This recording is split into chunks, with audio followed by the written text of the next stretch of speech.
Ancestor ने चैंतियन के ऊपर अटैक करने की कोशिश की थी। वो उसके शरीर के ऊपर अपना पोजीशन हासिल करना चाह रहा था, जिसमें वो कामयाब भी हो चुका था। लेकिन उसको नहीं पता कि चैंतियन उससे 2 कदम आगे चलता है। जिसके ऊपर उसने कब्जा किया था, असल में वो चैंतियन का एक क्लोन था, और क्लोन के ऊपर कब्जा करने की वजह से वो एंसेस्टर चैंतियन के जाल में पूरी तरह से फंस जाता है। और उसके बाद तो चैंतियन अपने क्लोन को कंट्रोल करते हुए उस एंसेस्टर की जान ले चुका था। उसने एंसेस्टर को खत्म कर दिया। काफी टाइम से एंसेस्टर उसके पीछे पड़ा था, लेकिन आखिरकार चैंतियन ने उस एंसेस्टर की वाट लगाकर रख दी थी। लेकिन तभी वहां पर 9 हेवन से बंदे आकर पहुंच जाते हैं, जिसमें वो यांतियान भी मौजूद था, जिसको कुछ टाइम पहले ही चैंतियन ने बेइज्जत किया था। तो अपनी बेइज्जती का बदला लेने के लिए यांतियन यहाँ पर पहुंचा हुआ होता है, ताकि वो चैंतियन की जान ले सके। जिसके बाद यहाँ से ये एपिसोड शुरू होता है। तो इस एपिसोड की शुरुआत में दाओ सेक्ट यहाँ पर उस 9 हेवन के जो जुबान सेक्ट वाले यहाँ पर आए हुए थे, उनको रोकने की कोशिश कर रहे थे। लेकिन उस जुबान सेक्ट वालों ने ये कह दिया था कि हम तो यहाँ पर थर्ड प्रिंस के लिए आए हुए हैं, क्योंकि थर्ड प्रिंस हमारे ही जुबान सेक्ट का एक डायरेक्ट डिसेबल है, और उसके मामले में पंगा लेना या फिर उसके मामले में शामिल होना हमारा हक बनता है। और इस हक से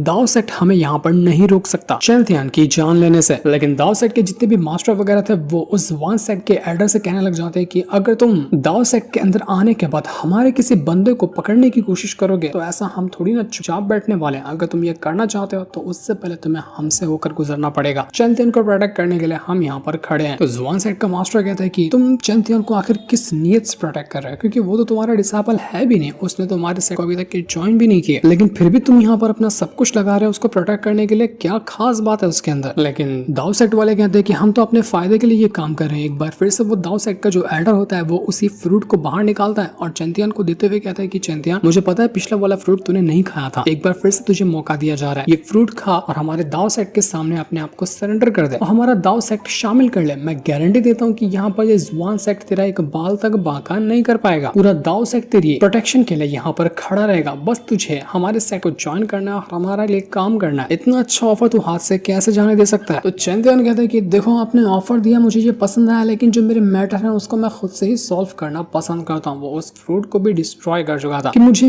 अपने आप को प्रोटेक्ट करने के लिए किसी तीसरे बंदे की जरूरत बिल्कुल भी नहीं है। तो ये देखकर दाओ सेक्ट के भी एल्डर वगैरह गुस्सा हो चुके थे। वो चैंतियन से कहते कि चैंतियन, ये करके तुम बहुत बड़ी गलती कर रहे हो। अगर तुमने ऐसा किया है ना, तो फिर सोच लेना कि दाओ सेक्ट तुम्हें बिल्कुल भी प्रोटेक्ट नहीं करेगा और हम भी तुम्हारे दुश्मन बन जाएंगे। फिर इतने लोगों को अकेले हैंडल करना तुम्हारे लिए नामुमकिन होगा। दाओ सेक्ट के प्रोटेक्शन के बगैर तुम सिर्फ एक चूंटी हो जिसको कोई भी आकर मसल सकता है अपने पैरों से, और अगर तुम्हें खुद पर घमंड है तो तुम्हें तुम्हारी औकात कुछ ही टाइम के अंदर पता चल जाएगी। तो दाओ सेक्ट वाले तो यहाँ पर जा चुके थे चैंतियन को उसी जुबान सेक्ट वालों के हवाले छोड़ करके। अब जुबान सेक्ट वाले चैंतियन को मार डाले, फर्क नहीं पड़ता दाओ सेक्ट को। बस फिर क्या था, यांतियन को यहाँ पर पूरी परमिशन मिल जाती है चैंतियन को मारने की। यांतियन चैंतियन से कहना शुरू कर देता कि चैंतियन, वो जो स्कार टावर था जिसके अंदर डीमन एम्पायर का इनहेरिटेंस रखा हुआ था, तू ही वो इंसान है ना जिसने उस इनहेरिटेंस को हासिल किया था। तो चैंतियन कहता है कि ये भी कोई पूछने वाली बात है कि जहां मैं जाऊं और वहां का जो भी ट्रेजर होगा उसको मैं ना हासिल करूंगा तो और कौन ही करेगा? हाँ बिल्कुल, मैंने ही उसको हासिल किया था। तो ये सुनकर तो यहाँ पर यांतियन और ज्यादा गुस्सा हो जाता है। वो चैंतियन के ऊपर अटैक देकर मारता है, लेकिन चैंतियन उसके अटैक से आसानी से बच चुका था। और यांतियन के अटैक जो थे वो काफी ज्यादा मुश्किल थे। यांतियन चैंतियन से कहता है कि तुझे ज्यादा खुश होने की जरूरत नहीं है, क्योंकि पिछली बार जो तू मेरे अटैक से बचा था ना, वो तेरी किस्मत थी, पर इस बार तू बचेगा नहीं। अगर तू यहाँ पर अपने आप को जिंदा देखना चाहता है ना, तो तूने जो डीमन एम्पायर का इनहेरिटेंस हासिल किया है वो मुझे दे दे, क्योंकि वो तेरे बस की चीज नहीं है। तो वो मुझे देता है तो मैं तेरी जान बख्श दूंगा। तो चैंतियन कहते कि अच्छा ऐसी बात है, ठीक है, फिर मैं भी देखता हूँ कि तेरे अंदर कितना दम है। अगर तेरे अंदर हिम्मत है ना, तो आके मेरा इनहेरिटेंस हासिल कर ले। जब तुझे खुली छूट दी है मैंने, तो अब तो यहाँ पर चैंतियन और यांतियन के बीच में बैटल शुरू हो जाता है, जहाँ पर चैंतियन उस यांतियन को मारने की कोशिश करता है, लेकिन यांतियन का शरीर बिल्कुल पत्थर जैसा था, मानो उसके ऊपर किसी भी अटैक का असर हो ही ना रहा। चैंतियन जितने भी अटैक करता, सारे के सारे अटैक वहाँ पर डिस्ट्रॉय होते जाते और उल्टा उसी को चोट लग रही थी। यांतियन कहता है कि क्या हुआ चैंतियन, हवा निकल गई क्या? मैंने कहा था तू मेरा कुछ भी नहीं बिगाड़ सकता। वैसे हाँ, तुझे मैं बताना भूल गया कि जब मैं यहाँ पर आया था ना, इससे पहले मैं उसी स्टार टावर जो है उसके अंदर गया था। वहाँ पर मुझे तेरे पहचान के कुछ बंदे मिले, तो मैंने क्या किया कि उनको वहाँ पर थोड़ा सा ट्रैप कर लिया है। अगर तू यहाँ पर सरेंडर नहीं करता अपने आप को और मेरी बात मानने को तैयार नहीं होता है, तो मैं सोच रहा हूँ कि मैं उनको जान से मार डालूं, क्योंकि मुझे ऐसे लोगों को मारने में बहुत मजा आता है। तो ये सुनकर चैंतियन का दिमाग खराब हो चुका था कि कहीं उसके दोस्तों को इस यांतियन ने ट्रैप तो नहीं करके रखा हुआ। चैंतियन तुरंत अपने स्टार डोमेन की पावर को एक्टिवेट करता है, जिस वजह से वहां पर वही स्टार फॉर्मेशन क्रिएट हो चुका था। उसी फॉर्मेशन के अंदर उसने यहाँ पर उस यांतियन को ट्रैप कर लिया था। यांतियन पूरी तरह से फॉर्मेशन के अंदर फंस जाता है, लेकिन फिर भी उसके आसपास एक प्रोटेक्शन बैरियर लगा हुआ था, इस वजह से वो अपने आप को आसानी से बचा पा रहा था।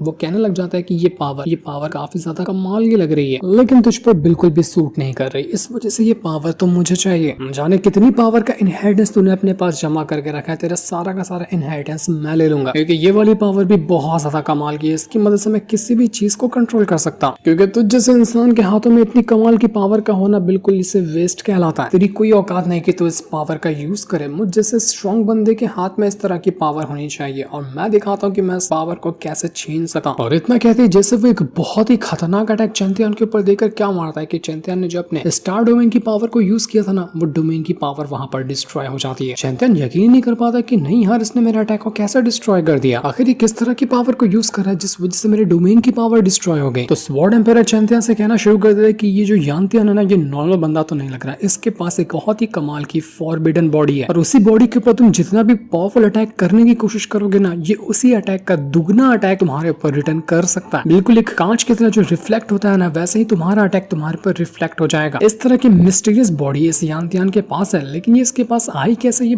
बहुत ही हैरान कर देने वाली बात है। हो सकता है कि 9 हेवन के अंदर ही इसने जाकर ये टेक्निक सीखी होगी, जो सच में बहुत लाजवाब है। एम्पायर आगे बताता है कि टोटल 7 तरह की फॉरबिडन बॉडी होती है। अगर कोई बंदा सातों के सातों फॉरबिडन बॉडी को कल्टीवेट कर लेना, तो वो 1 in a बिलियन हो जाएगा। मतलब उसके जैसा बंदा पूरे 1 बिलियन लोगों में कोई भी नहीं होगा। ये यांतियन जो है उसके पास सिर्फ एक फॉरबिडन बॉडी है, फिर भी देखो ये कितना ज्यादा स्ट्रॉन्ग लग रहा है। किसी के पास अगर 7 होगी तो उसकी पावर क्या होगी वो सोचा भी नहीं जा सका। इसके बाद यांतियन अपनी पावर का यूज करते हुए चैंपियन को पूरी तरह से अपने थंडर पावर के अंदर ट्रैप कर चुका था। उसने एक बिजलियों से बना हुआ फॉर्मेशन क्रिएट किया और उसके अंदर उसने चैंपियन को फंसा दिया था। इसके बाद वो चैंपियन से कहना शुरू करता है कि चैंपियन, मैंने तुझे पहले भी मौका दिया था कि तू मेरे सामने सरेंडर कर दे और अपना इनहेरिटेंस मेरे हवाले कर दे, मैं तेरी जान बख्श देता, लेकिन नहीं, तुझे ज्यादा ही नाटक चढ़ा था, तू मरना ही चाह रहा था, तो ठीक है, मैं तेरी ख्वाहिश पूरी करने को तैयार हूँ, तो अब मरने के लिए तैयार हो जा। तो चैंपियन कहता है कि अच्छा तू मुझे मारेगा, इतनी तो तेरी औकात नहीं है। चैंपियन तुरंत अपनी पावर को यूज करता है और अपने जो डीमन मार्शल स्पिरिट थे ना, वो उसको यहाँ पर एक्टिवेट कर चुका था। बहुत टाइम बाद, लिटरली बहुत टाइम बाद उसने अपनी डीमन मार्शल स्पिरिट को एक्टिवेट किया। तो यांतियन ये चीज देखकर कहने लग जाता है कि वाह, तेरी मार्शल स्पिरिट तो बहुत ज्यादा कमाल की है, तभी तो तूने यहाँ पर इतनी सारी टैलेंट को भर कर रखा है, जिस वजह से तुझे वो इनहेरिटेंस मिला। पर अफसोस की बात है कि तुझे जो इनहेरिटेंस मिला है अब वो मेरा होगा, और तेरी सारी की सारी चीजें मैं छीनने के लिए तैयार हूँ। इतना कहते हुए वो अपनी 20 स्पिरिट को समन करता है और उसके जरिए सीधा चैंपियन के ऊपर अटैक कर चुका था, लेकिन चैंपियन भी यहाँ पर अपनी डीमन मार्शल स्पिरिट के जरिए उसके बीस्ट वाली स्पिरिट को डिस्ट्रॉय करने में लगा हुआ था। अटैक इतना भयंकर कि यहाँ पर दोनों के दोनों चीज यहाँ खत्म हो जाते हैं। और उसके बाद चैंपियन जा चुका था उस यांतियन के ऊपर अटैक करने के लिए, लेकिन अभी भी यांतियन को मार पाना चैंपियन के लिए इतना आसान नहीं लग रहा था। यांतियन सच में बहुत ज्यादा स्ट्रॉन्ग होता है और वो एक के बाद एक करते हुए चैंपियन के सभी अटैक को डिस्ट्रॉय करता जाता है। यांतियन उससे कहता है कि कर ले, कितनी कोशिश करना है तुझे, तू कितनी भी कोशिश क्यों ना कर ले, तू मेरा फिर भी कुछ नहीं बिगाड़ सकता, क्योंकि तेरे और मेरे पावर में आसमान जमीन का फर्क है। यांतियन भी चैंपियन को मारने की कोशिश करता है, लेकिन चैंपियन भी उसके अटैक को रोकने में लगा हुआ था। और काफी देर तक चलने वाली इस फाइट के बाद चैंपियन को ऐसा महसूस होने लगता है कि यांतियन के जो अटैक है ना, वो धीरे धीरे करते हुए कमजोर होते जा रहे हैं। तो इसी मौके का फायदा उठाते हुए चैंपियन वापस से अपने कई सारे अटैक को यूज करता है, और कई सारे अटैक यूज करने के बाद वो अपने आर्मर को भी एक्टिवेट कर चुका था। और उसके बाद जब वो यांतियन के ऊपर अटैक करने जाता है तो उसके बहुत सारे अटैक यांतियन को जाकर लग रहे थे। उसका हर एक अटैक यांतियन को हिट करता और उसको चोट लगने लग गई थी। इस चीज को देखकर यांतियन भी हैरान रह गया था कि अब अचानक में इसके अटैक इतने ज्यादा ब्रूटल कैसे हो गए। वो चैंपियन से कहना शुरू कर देता कि अभी अभी तो तू यहाँ पे मेरे एक भी अटैक को हैंडल नहीं कर पाता, जितने मैं अटैक कर रहा था तो सारे के सारे अटैक से तेरी वाट लग रही थी, तो अचानक में तूने ऐसा क्या कर लिया कि तू मेरे सारे अटैक को झेल पा रहा है और मैं तुझ पर एक भी अटैक नहीं कर पा रहा, आखिर तूने ऐसा कौन सा जादू कर लिया। इसी चीज से तो यहाँ पर वो स्वॉर्ड एम्पायर भी बिल्कुल हैरान था कि अचानक में चैंपियन की पावर इतनी ज्यादा बढ़ कैसे गई। उसको ये डाउट जा रहा था कि हो सकता है कि चैंपियन की जो ब्लड लाइन है ना, वो धीरे धीरे करते हुए एक्टिवेट हो रही है, और जैसे उसकी ब्लड लाइन एक्टिवेट हुई, उसकी पावर के साथ जब उसने अटैक किया यांतियन के ऊपर, तो यांतियन की वाट लग गई। जब भी चैंपियन किसी ऐसी फाइट में चला जाए जहां पर उसका हारने के काफी ज्यादा चांसेस हो जाए या उसकी जान जाने वाली हो, तो तब यहाँ पर उसकी ब्लड लाइन थोड़ी बहुत पावर को एक्टिवेट करके उसकी हेल्प करने आएगी। जैसा कि अभी यांतियन के साथ फाइट के दौरान हुआ, तभी जाकर चैंपियन अचानक में इतना स्ट्रांग हुआ कि अब यांतियन उसके एक भी अटैक को हैंडल नहीं कर पा रहा है, क्योंकि चैंपियन की ब्लड लाइन इतनी ज्यादा मिस्टीरियस है जिसके बारे में शायद ही कोई जानता होगा, और मुसीबत की घड़ी में ही चैंपियन की ब्लड लाइन उसकी हेल्प करने के लिए आती है। चैंपियन सच में अब यहाँ पर इतना ज्यादा स्ट्रांग हो चुका था कि वो मानो अब दुगनी पावर के साथ अटैक कर रहा हो। यांतियन अब उसके सामने खड़ा भी नहीं हो पा रहा था। यांतियन जितने भी अटैक करने की कोशिश करता है, एक भी अटैक उसके लग ही नहीं रहे थे चैंपियन को, और चैंपियन मार मार कर उसको आधमारा कर चुका था। यांतियन की वो जो फॉरबिडन बॉडी टेक्निक थी वो भी कुछ नहीं कर पा रही थी। चैंपियन उससे कहता है कि तू अपनी फॉरबिडन टेक्निक लाया था ना, ये टेक्निक भी तेरा कुछ भी नहीं बिगाड़ पाई, ना ही तुझे प्रोटेक्ट कर पाई मेरे कहर से। तो यांतियन ये देखकर कहना चाहता है कि तुझे क्या लगता है कि मैं इतनी जल्दी हार गया, नहीं मेरे पास अभी भी और टेक्निक है जिसका मैं यूज करने वाला। वो यहाँ पर एक और खतरनाक एक टेक्निक को यूज कर लेता है जिसका नाम था एब्सोल्यूट यूनिटी, और इसको एक्टिवेट करने के बाद उसने अपने पावर के जरिए एक बहुत ही बड़ा सर्कल क्रिएट कर लिया था जो कि बिल्कुल थंडर पावर से बना हुआ था, और पूरे के पूरे थंडर पावर से बना हुआ सर्कल चेंतियन की तरफ बढ़ना शुरू कर देता है ताकि वो चेंतियन की जान ले सके। लेकिन चेंतियन बिंदास वहां पर खड़ा था और कहने लग जाता है कि तू मेरी जान लेना चाहता है ना, तू इसके लिए क्वालिफाई नहीं है, तेरी औकात नहीं कि तू यहाँ पर मेरी जान ले सके। इसके बाद चेंतियन तुरंत अपनी स्वॉर्ड को एक्टिवेट करता है और ऐसा स्लैश देकर मारता है कि एब्सोल्यूट यूनिटी जो अटैक था वो बीच से कट चुका था, साथ ही साथ यांतियान भी उड़कर दूर फेंका जाता है। वो अटैक उसको भी जाकर लगा और एक ही अटैक के अंदर एब्सोल्यूट यूनिटी और यांतियान दोनों अधमरे हो चुके थे।